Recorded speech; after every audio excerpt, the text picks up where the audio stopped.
Thank you everybody for coming tonight. I'm an intern at Agrarian Labs, and I've been working a lot with Go Mobile, which you know if you've been to past meetups. But I recognize a lot of new faces here tonight, so I'm really glad to see everybody. I was fortunate enough to go to GopherCon. It was a really great experience. I had a ton of fun, and I learned a lot about Go, and I got to meet a lot of people in the Go community.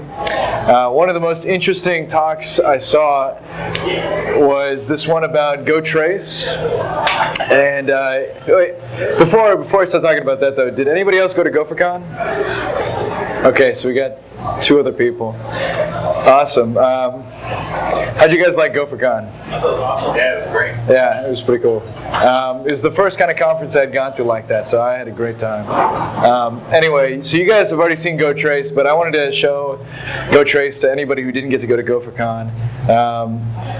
Basically, it's a tool that kind of helps you visualize your Go program, and it's really easy to use.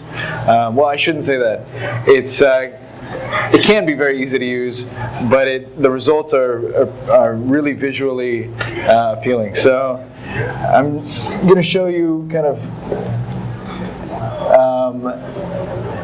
So there are various colors you'll see in the visualizations. So red is a blocked state, green is unblocked, and yellow is unblocked and using the CPU. So the way you use GoTrace is you kind of, in your main function, you just start a trace, and then you stop it at the end of your main function. It's really simple. So these are just a few examples of some Go programs that this next one actually doesn't use any concurrency. So you can see here it's just a really, really simple function. And this, after using GoTrace, this looks like this. So you can see here that you have main, and this is your unnamed function running. And so the next function I'll show you is one with just a little bit of concurrency. So you have your anonymous Go routine, and then you send 42 to this channel that you've created, and then you read from the channel, and that looks like this. So this is really cool because you can kind of see the difference between the first one and the second one. So this is starting to trace the concurrency in the program.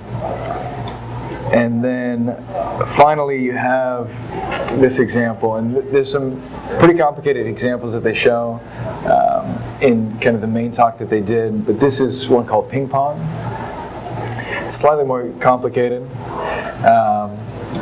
You can kind of see what it does here, but the result looks like this. So you have your main function and these two other Go routines, and they're communicating with each other, and just sending the values you can see here to the Go routines, or I guess across the channels. And so this is really cool, and you can kind of visualize this in kind of bigger functions and bigger programs as well.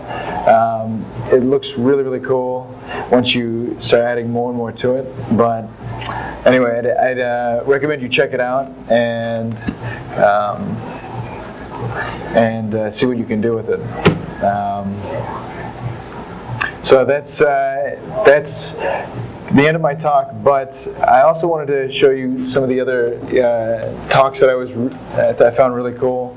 So there were quite a few, but these are my favorites. So there was one by Bernard Schaefer, talked about a unikernel that he built. That was really interesting. That's the second one, Go without the operating system. I really enjoyed the one about Go Mobile as the backbone to Lantern for Android because I've kind of messed around with Go Mobile so much. There are various other ones that really stuck out to me. Probably one of the funniest ones was the one by Renee French about the Gopher and like all the different designs of the Gopher and that sort of thing. So anyway, does anybody have any questions about GopherCon or just yeah? Sorry, these great Go talks you're talking about, are they available online? Yeah, so the talks are available online, and I was really hoping the videos would be available. There's no recorded video of the talks. The slides themselves are all on GitHub. Yeah, they are. There will be videos. It just takes like a month. It's concrete. Oh, okay, cool. Yeah. Thank you. Yep, you bet. Okay. Could you post the URL to where the talks are on the Meetup site? Yep, definitely. You bet.